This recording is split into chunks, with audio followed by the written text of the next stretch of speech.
کہانی کا آغاز ایک محبت بھرے خاندانی ماحول سے ہوتا ہے، جہاں ایک بہن اپنے چھوٹے بھائی عمیر کی سالگرہ کے لیے گھر کی چھت پر خوبصورت تیاریاں کر رہی ہے۔ اس کا بڑا بھائی آلیان وہاں آتا ہے اور اپنی بہن کی محبت دیکھ کر خوش ہوتا ہے، لیکن ساتھ ہی ہلکے پھلکے انداز میں شکوہ کرتا ہے کہ اس نے کبھی اس کے لیے ایسی کوئی تیاری نہیں کی۔ وہ اپنی بہن کو یاد دلاتا ہے کہ سالگرہ تو کل ہے، مگر بہن کا اصرار ہوتا ہے کہ آج کل کے نئے ٹرینڈ کے مطابق رات کے 12 بجے ہی کیک کاٹا جائے گا، کیونکہ عمیر اس کے دل کا ٹکڑا ہے۔ وہ اپنے بھائی سے وعدہ کرتی ہے کہ ان کی شادی کی سالگرہ پر وہ اس سے بھی زیادہ خوبصورت انتظام کرے گی۔ کہانی میں موڑ اس وقت آتا ہے جب دوسری طرف سڑک پر ایک امیر زادے شازر کی گاڑی کے پاس ایک غریب لڑکا کھڑا ہوتا ہے۔ شازر کا ایک دوست عاقب اس غریب لڑکے پر غصہ کرتا ہے کہ اس کی وجہ سے گاڑی خراب ہو گئی ہے۔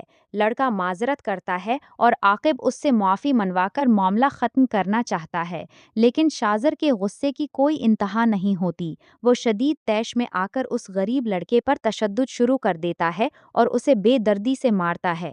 اسی ہنگامے کے دوران پولیس کی گاڑی کا سائرن سنائی دیتا ہے اور شازر کے ساتھی اسے وہاں سے زبردستی نکال لے جاتے ہیں۔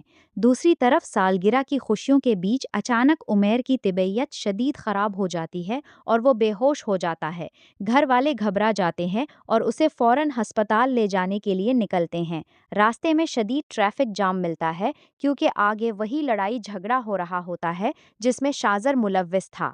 مجبوری میں آلیان اپنے بیمار بھائی کو گود میں اٹھا کر پیدل ہی ہسپتال کی طرف بھاگتا ہے۔ شازر کا بہنوئی نبیل شازر کے اس ہنگامے کی خبر پا کر ہسپتال پہنچتا ہے، جہاں پولیس نے شازر کو حراست میں لینے کی کوشش کی ہوتی ہے۔ نبیل پولیس افسر سے بات چیت کر کے معاملہ سنبھالنے کی کوشش کرتا ہے، لیکن افسر بتاتا ہے کہ جس لڑکے کو پیٹا گیا ہے وہ ایک نامور وکیل کا بیٹا ہے، اس لیے یہ معاملہ اتنا آسان نہیں ہے۔ نبیل کسی طرح میڈیا اور پریس سے بچا کر شازر کو وہاں سے نکالتا ہے اور زخمی لڑکے کے والد وکیل سے ملنے جاتا ہے۔ وکیل اپنے بیٹے کی حالت دیکھ کر شدید غصے میں ہوتا ہے اور شازر کو عدالت لے جانے اور جیل بھجوانے کی دھمکی دیتا ہے۔ شازر وہاں پہنچ کر پہلے تو ڈرامائی انداز میں گڑ گڑا کر معافی مانگنے کی اداکاری کرتا ہے، لیکن جیسے ہی وکیل کا غصہ بڑھتا ہے، شازر کا اصل روپ سامنے آ جاتا ہے۔ وہ پسٹل نکال کر وکیل اور اس کے بیٹے کو جان سے مارنے کی دھمکی دیتا ہے، جس پر وہ دونوں خوف زدہ ہو کر اپنے قدم پیچھے ہٹا لیتے ہیں اور کیس واپس لینے پر مجبور ہو جاتے ہیں۔ اگلی صبح شفا کے گھر میں گھریلو مسائل پر بحث ہو رہی ہوتی ہے۔ آلیان کا اپنی بیوی سے ناشتے کی میز پر ہلکا سا جھگڑا ہوتا ہے کیونکہ وہ رات بھر ہسپتال میں عمیر کے ساتھ رہنے کی وجہ سے تھکا ہوا ہوتا ہے اور اس کی بیوی چاہتی ہے کہ وہ آج دفتر سے چھٹی کر لے، لیکن آلیان مالی حالات کی وجہ سے ایسا نہیں کر سکتا۔ وہ شفا کی تعریف کرتا ہے کہ رات کے مشکل وقت میں اس نے مردانہ وار سب کچھ سنبھالا۔ شفا نیچے آتی ہے اور بتاتی ہے کہ آج اس کی نئی نوکری کا پہلا دن ہے۔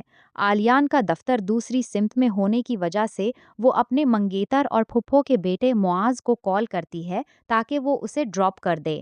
آلیان کی بیوی کو شفا کا اس طرح معاذ کے ساتھ گھومنا پسند نہیں آتا اور وہ خاندانی روایات کا حوالہ دے کر تنقید کرتی ہے، لیکن معاذ اور شفا ہنستے مسکراتے وہاں سے نکل جاتے ہیں۔ راستے میں معاذ اور شفا اپنی شادی اور مستقبل کے بارے میں باتیں کرتے ہیں، جہاں شفا واضح کرتی ہے کہ وہ شادی کے بعد بھی نوکری جاری رکھے گی کیونکہ اسے اپنے بھائی اور گھر کی مالی مدد کرنی ہے۔ دوسری طرف شازر کا بزنس مائنڈ سیٹ اور اس کا غرور دکھایا جاتا ہے۔ وہ اپنے دفتر میں ایک بزنس ڈیل ہوم ہیون کو حاصل کرنے کے لیے اپنے ملازمین پر غصہ کر رہا ہوتا ہے کہ وہ سیدھے طریقے سے کام نہیں کر پا رہے۔ وہ حکم دیتا ہے کہ اگر کوئی ان کے راستے میں آئے تو اس کا پورا اسٹاک مارکیٹ سے خرید کر غائب کر دیا جائے یا اسے آگ لگا دی جائے، کیونکہ وہ کاروبار میں کبھی ہارنا نہیں جانتا۔ اس کا دوست عاقب اس سے ایک ایسی نامعلوم لڑکی کے بارے میں پوچھتا ہے جس کا ذکر شازر رات سے کر رہا ہوتا ہے۔ شازر بتاتا ہے کہ ہسپتال میں ایک لڑکی اس سے ٹکرائی تھی جس نے اس کے حواس پر قبضہ کر لیا ہے اور اب وہ ہر قیمت پر اسے ڈھونڈنا چاہتا ہے۔ عاقب اسے سمجھاتا ہے کہ ہو سکتا ہے وہ لڑکی پہلے سے منگنی شدہ یا شادی شدہ ہو، لیکن شازر بضد ہوتا ہے کہ جو چیز اس کی نظر میں آ گئی وہ صرف اسی کی ہے۔